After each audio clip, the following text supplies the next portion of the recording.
Now, I'd like to read for you, and I've shared this before, a little story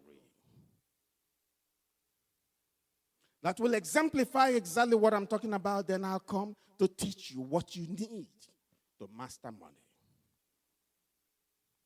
Strong and husky as a farm lad. When he entered business, he drove himself harder than any slave was ever driven by the whip of a taskmaster. At the age of 33, he had made his first $1 million.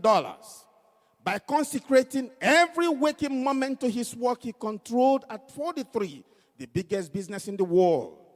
When he was 53, he was the richest man on earth and the world's only billionaire. For this achievement, he had battered his own happiness and health. He developed alopecia, a condition in which not only the hair of the head drops off, but almost all of his hair from the eyelashes and eyebrows. One of his biographers said that he looked like a mummy.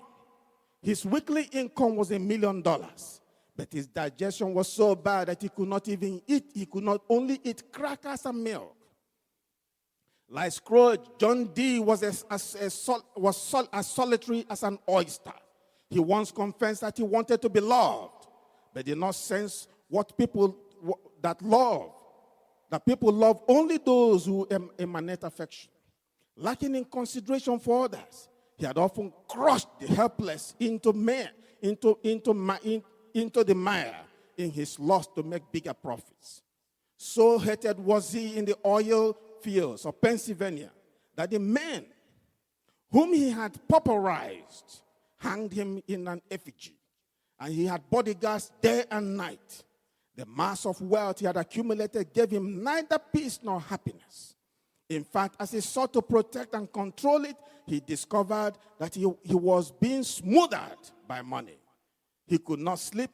He enjoyed nothing. When John D. was 53, Ida Tabel wrote of him, an awful age was in his face. He was the oldest man that I've ever seen.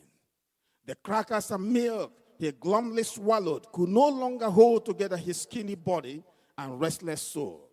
It was generally agreed that he would not live another year, and newspaper writers had his obituary written and ready in the files. Then John D. began to do some thinking in the long nights when he couldn't sleep. One night he made a startling discovery. He would not take even one of the thin dimes with him into the next world.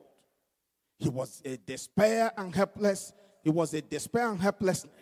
of the little boy who sees relentless tide coming in to sweep into oblivion all the sand castles he had been building. For the first time in his life, he recognized that money was not a commodity to be hoarded, but something to be shared for the benefit of others. In the morning, he, like Scrooge, lost no time in transforming his money into blessings to others. He began to help worthy causes. He established the Rockefeller Foundation so that some of his fortune could be channeled to needed areas. It will require a book to describe the many benefits that resulted from the many hundreds of millions of dollars that he showered on universities, on hospitals, on mission work, and millions of underprivileged people.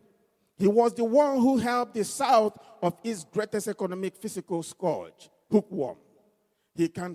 We can thank John D. Rockefeller every time our lives and the lives of our children are saved by an injection of penicillin, because his contribution aided in the discovery of this great miracle. His money sparked the research that saved and is still saving millions of people from untimely deaths from malaria, tuberculosis, diphtheria, and many other diseases. It was not my purpose to detail the blessings the world received when John D. changed the current of his thinking from getting into giving. My object is to tell you that when he began to think outwardly toward the need of others, a miracle occurred. He began to sleep. He began to eat normally and to enjoy life in general. The bitterness, the rancor, and the deadness of self-centeredness went out of his life. And into his soul came refreshing streams of love and gratitude from those whom he was helping. He who has been repulsive and lifeless now seated with vibrancy and activity.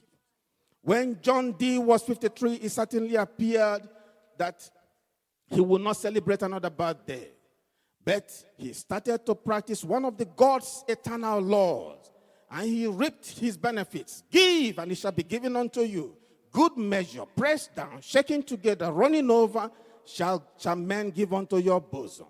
He proved the fulfillment of this promise, for he lived not only to celebrate his 54th and 55th birthdays, but experienced good measure running over. He lived up until he was 98 years old.